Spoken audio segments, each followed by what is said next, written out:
You are listening to Mostaccioli Murder, Book 1 of the Jade Sommer series.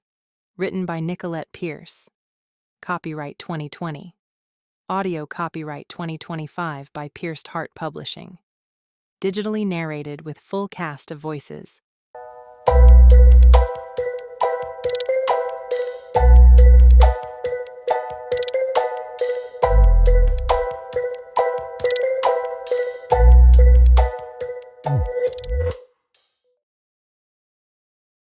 Chapter 1. I stared at the repulsively stained red polo shirt. The grease blotches that dotted the uniform were too numerous to count, especially while my brother, Ross, waved it in front of my face like a matador toying with his opponent. "It'll be fine," he said, still waving the offending shirt that reeked of BO and garlic. I refused to touch the uniform when he attempted to hand it to me. I'm not wearing it. "Jade, please. You know I wouldn't ask you to do this if it wasn't an emergency." I scowled at the health hazard shirt, and then at Ross. You run the restaurant. How is this the only uniform shirt you have left? We've had a lot of turnover. Employees don't always return their uniforms. But I have some on order. It'll be a few days at the most. When I still didn't take the shirt, he added. Please, if not for me, then for Dad. My gaze swung from the shirt to him. Don't bring Dad into it. It's not like I gave him a heart attack to coerce you to come home. He gave a frustrated sigh. I have to cover for him while he's in the hospital. And Wayne, the delivery guy, hasn't shown up yet. Our rush is in less than an hour. I'm desperate.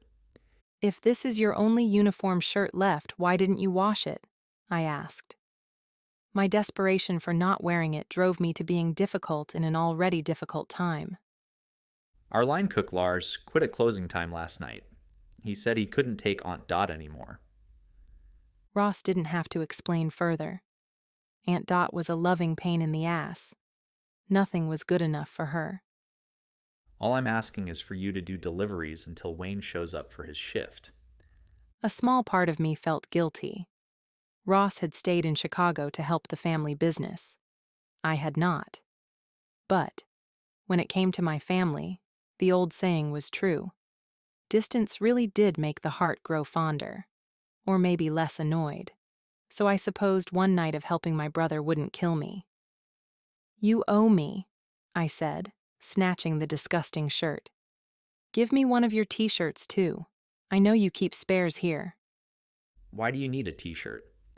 This polo is a health hazard. I'll wear your t-shirt as a protective barrier. Ross always kept extra clothes for himself in the restaurant office in case of spills and splatters, which happened often. As he dug through the cumbersome metal desk's bottom drawer that scraped like nails every time it was opened, I glanced around the cramped office, noticing not much had changed. Not even the dust bunnies that collected in the corners. I didn't mind the family restaurant too much.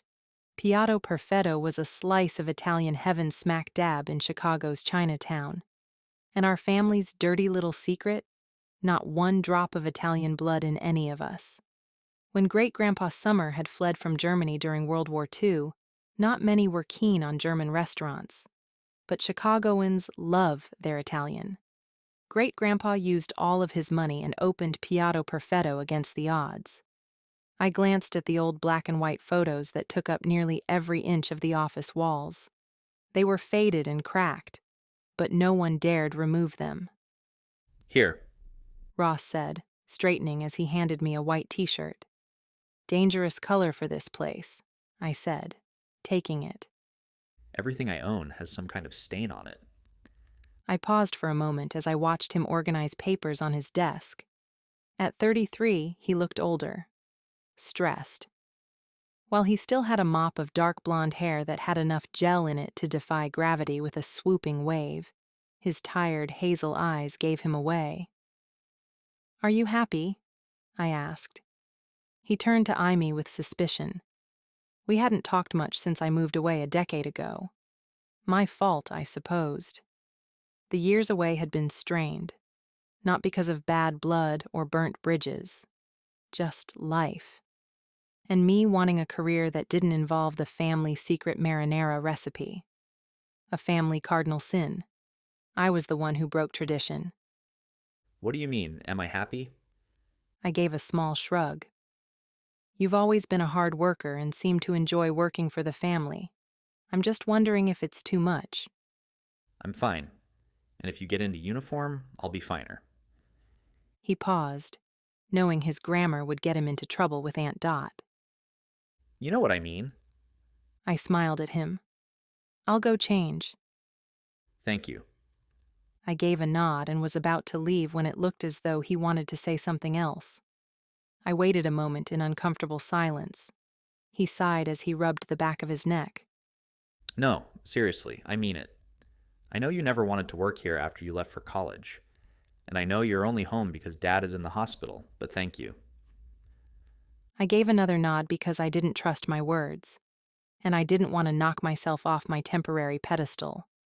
Because the truth as to why I was home, Dad excluded, was not a noble reason.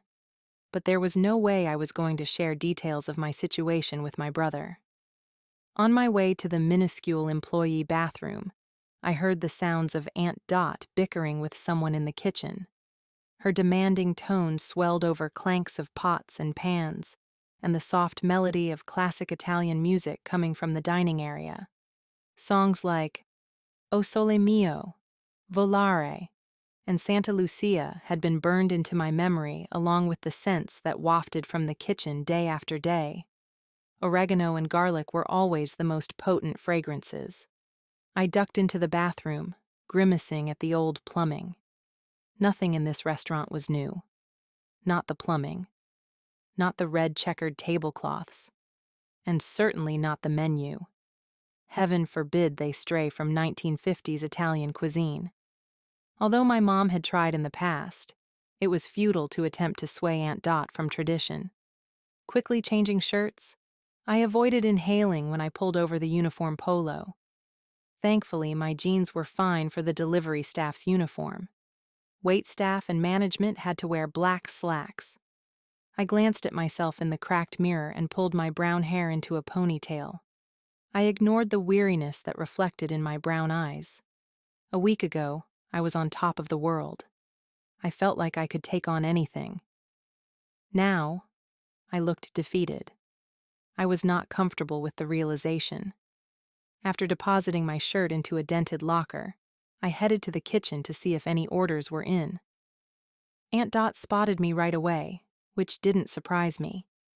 It was impossible for her to miss anything with her bulbous round glasses that sat like binoculars on her nose. Her short, dark brown hair was now mostly gray, and was styled in a short bob as always. With her ultra-slender frame and colossal glasses, she reminded me of an aging mosquito. She had a verbal bite as well. You're back? She clipped as she inspected me from the other side of the stainless steel prep table. Hello, Aunt Dot, I said. It's nice to see you. How's Uncle Frank and Kobe? Useless as ever, She tisked. Grab an apron. I'm helping with delivery tonight. No orders yet. You can layer lasagna until then. Not wanting to argue with Aunt Dot, I grabbed an apron off the peg near the swinging door that led to the dining room. As I tied it around my waist, I walked to stand next to her. You stink. Ross gave me a dirty polo shirt from the guy who quit last night. Her nose twitched. Good riddance. I don't suppose you know why he quit? I asked teasingly. Lars is lazy, kept wanting cigarette breaks. Ah, that would explain the other odor I keep smelling. Gets kind of hidden under the BO. Aunt Dot's lips nearly twitched into a smile. Take that thing off. If Ross wants to complain about your lack of uniform, he can come see me. I removed the apron and then the shirt, leaving me in Ross's white t-shirt. She nodded to the garbage can. Toss it in there. I obeyed her orders and gladly chucked the polo shirt onto vegetable peelings. She then pulled out a white container from under the counter and spilled its oily, lumpy contents on top of the shirt. Anchovy leftovers. They'll get rid of the smell. As I covered my nose from the immediate stomach-curling anchovy stench, I laughed. Aunt Dot could be a tyrant, but she also could be fun to be around. Sadly, those times were few and far between. Back to work. I donned the apron once again, washed my hands, and stood near the stainless steel prep table, as far away from the garbage as possible. She slid over a bowl of cooked lasagna noodles. Remember how to layer it?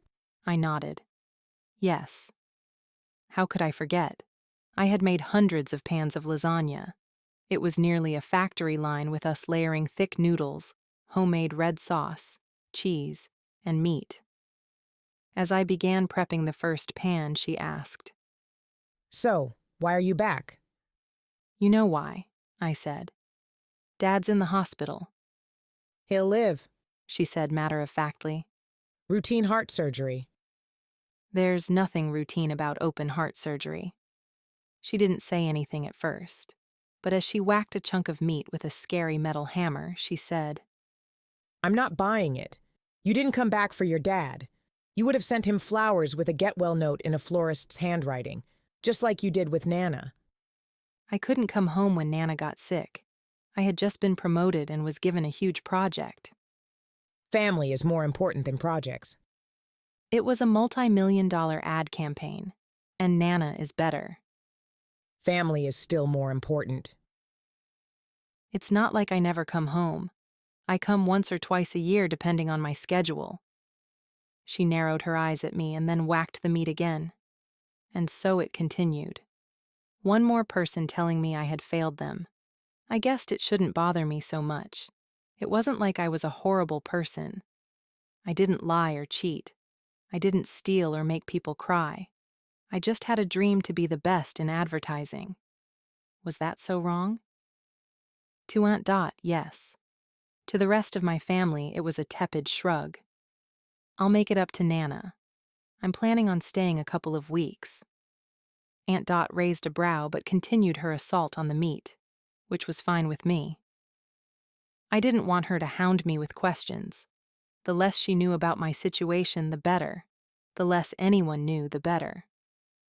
Are you planning on helping out at the restaurant for the rest of your stay? I'll do what I can. She sniffed. I knew that sniff. She wasn't happy with my answer. I have to help out at home too, I said. You'll need Mom here to bake in the mornings. I'll have to take care of Dad then. She sniffed again. I willed my eyes not to roll. At 30 years old, I still felt like a child around her. The door swung open, and I nearly giggled with sheer happiness at seeing my cousin Kobe walk through. He'd messed up so many times in his lifetime that his mom's black mood naturally directed toward him and away from me. At 25, Kobe had a mass of brown hair that he liked to keep trimmed close on the sides and let go wild and tall on top. His hair reminded me of a field of untrimmed grass. Hey, Kobe, I said. You working today? Every day. He said with a long, suffering sigh. Then get to it. Aunt Dot said. And keep an eye out for my favorite knife. I can't find it anywhere. I bet Lars stole it out of spite. Kobe shuffled over to the aprons in defeat. I felt bad for him. If anyone needed to escape the family business, it was Kobe. Under Aunt Dot's dominance, how could he even breathe? When Kobe was ready, he stood next to me and grabbed the bowl of sauce. Assembly line? He asked. Yep. He slathered a coating of sauce on the bottom of the pan and then slid it over to me for the first layer of noodles. What have you been up to? I asked. I started my own YouTube channel, He said with a lopsided grin. Don't get him started on that damn channel. You'd think he was the next Hugh Hefner with the way he preens at the comments the silly girls leave. They think I'm hot. He said with another lopsided grin. And what do they comment? I questioned, knowing it would annoy Aunt Dot to have to listen to Kobe again. He pulled out his phone and began scrolling. This one says I'm funny, which I am. This girl wonders how I come up with ideas. And this one thinks I melted her brain. I'm not sure if that one is good or bad. Show me the video. He scrolled back up and handed his phone to me. Just press the triangle. I'm only 5 years older than you. I know how to start a video. I stabbed the triangle with my pointer finger. Getting sensitive in your old age. Ignoring him, I watched as he, "Why are you taking off your shirt?" The girls like it. "But you're rolling on the grass." It shows my natural side. He grinned. "What the hell am I watching?" I asked. Did you get to the part where I sing? Suddenly, an off-pitch crooning blasted through the phone speakers. "Is this supposed to be a music video?" I asked. No, a commercial. Just keep watching. I didn't see how this was a commercial. I worked in advertising, and nothing about this mess stated commercial. At the end of the flailing and noise, Kobe stood and said, If you thought that was good, go try Al's Hot Dog Shack. He took his phone back. What do you think? My brain melted, I said. Would you two get back to work? Aunt Dot scolded. How long are you staying? Kobe asked as he dumped a ladleful of marinara on the next pan. A couple of weeks or a little more. I decided to take an overdue vacation and help out. I avoided eye contact with Aunt Dot. Just add in the noodles to the next pan. No need for additional comment. I'm not surprised you're taking vacation. He should be surprised. Everyone else seemed to be. You've been working nonstop since you got promoted. You were bound to take vacation sooner or later. I gave a nod. Eventually, they would figure it out. Eventually, vacation would be over, and I'd still be here. Unless I could come up with a new job, and soon. But after my failure, I doubted anyone in the advertising world would touch me. Still, I had to try. My pride wouldn't allow me to give up, and it wouldn't allow me to ever forgive Alan the jackass. He would pay dearly for selling me out. He would pay for stealing our condo and turning it into his love nest with Stacy, his executive assistant. The boss sleeping with an assistant was so cliché it made me want to punch something. Are you okay? When I glanced questioningly at him, he pointed down to my hands, which were strangling a noodle. I'm fine. I tossed the noodle into the garbage and grabbed a new one. My 2-carat engagement ring sparkled at me, taunting me. I wanted to chuck it into the garbage, but I needed to keep it on for now. If I didn't pretend everything was life as usual, someone would suspect something. Thankfully, Ross had roped me into working. Contrary to my family's assumptions, I wasn't okay, and my bank account wasn't overflowing with cash. At one point, there had been a slight surplus. Now, I was flat broke. I needed the delivery tips. Desperate is a word I'd never thought I'd attach to myself, but it was the horrible truth. The restaurant phone rang, jarring me out of my bleak thoughts. And so it begins. Aunt Dot said. Kobe wiped his hands on his apron and picked up the phone over at the side counter. Piatto perfetto. He grabbed a pen and scribbled down an order. Okay. Would you like garlic bread with that? Aunt Dot pointed to the keys on the hook by the phone. You better get ready. Wayne is a good-for-nothing oaf, but he normally fills up the gas tank for the next shift, so the scooter should be ready to go. Just double-check. Wayne might come in later, so you shouldn't have to work his whole shift. I gave a nod and took off the apron. Grabbing the keys off the hook, I headed to the employee room. Checking the delivery driver's locker, I found a helmet laying on top of a pile of dirty clothes. Grease marks dripped down the sides of the battered helmet. Disgusting. I'm not wearing this helmet, I yelled into the kitchen. Aunt Dot bustled into the employee room and peered into the locker. Throw it away along with the clothes under it. We aren't a laundry service. Won't Wayne get mad if we throw away his clothes? Aunt Dot shrugged. They're probably not even his. He never wore the helmet. Said he worked too hard on his hair to hide it. Aunt Dot tisked her annoyance, and then headed back to the kitchen. Picking up the pile of clothes, along with the helmet, I threw it all into the kitchen trash on top of the smelly uniform shirt and anchovies. I'll take the garbage out to the back. I tied the bag and then heaved it out of the can. Do you need help? Kobe asked as he hung up the phone. I shook my head. I got it. As I pushed open the back door to the alley, the sound of the city I grew up in assaulted my ears. Traffic streamed by. Brakes squealed. Irritated drivers honked. Voices blended together. Even though I had lived in San Francisco, my condo was above the noise, above most things. On occasion, the condo sat above the rolling fog that blanketed the city, making it look like we lived on a cloud. It was magical. But living in Chicago's Chinatown was different. Here you couldn't get away from the noise nor the pungent scents of spices and oils that permeated the air. I could almost smell Mr. Lee's ridiculously delicious dumplings from here. I stopped myself from drooling and headed to the fenced garbage area. Placing the garbage down so I could open the gate to the bins, I stopped when I saw a shoe poking out of the bottom of the gate. Did Aunt Dot throw away more employee clothes? Slowly, I lifted the latch and pulled open the gate.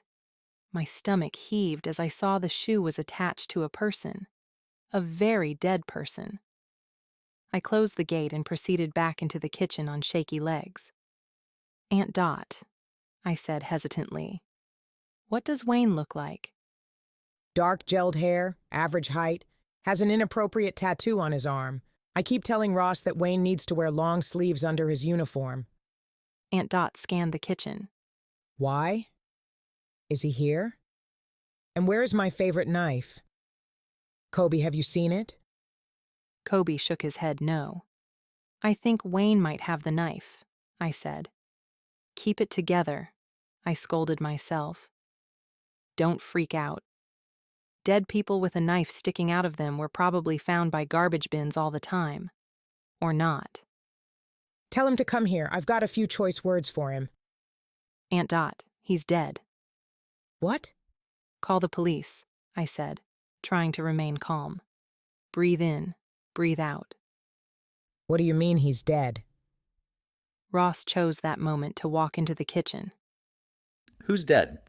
Wayne, I said. He's out back by the garbage. Ross rushed to the back door. The rest of us quickly followed behind. It's not that I wanted to see Wayne again, but my brain was having a hard time comprehending what I had seen. Ross opened the gate and swore. Oh dear, Aunt Dot said, shaking her head. Kobe wedged through us to see. That's disturbing. He's definitely dead. It was hard to refute his statement.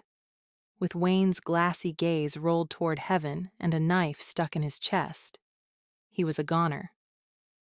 How did this happen? That's my good knife. And why is there Mostaccioli all over him? Is that blood or marinara sauce? Since there's a knife stuck in him, I assume blood, I said. She gave a nod as if appeased it wasn't wasted marinara sauce, but eyed the knife as if she wanted to yank it out of him. Oh man, I should video this for my channel. Aunt Dot swatted Kobe. I'll call Logan. He'll know what to do. No! I practically shouted. I took a step back when everyone turned to stare at me. I just mean he's probably busy. It might be his day off. Just call 911. I'm calling Logan. He's a detective. I'd rather deal with him than someone I don't know. Besides, it's been 10 years since you've seen him. Get over it. We have bigger problems now. 10 years was not enough time. Fine, I said, knowing I wouldn't win this battle. I'd just make sure to have deliveries or some other reason not to see Logan. I glanced back at the body and shivered. I didn't know what was worse, seeing the dead body or hearing Logan's name again.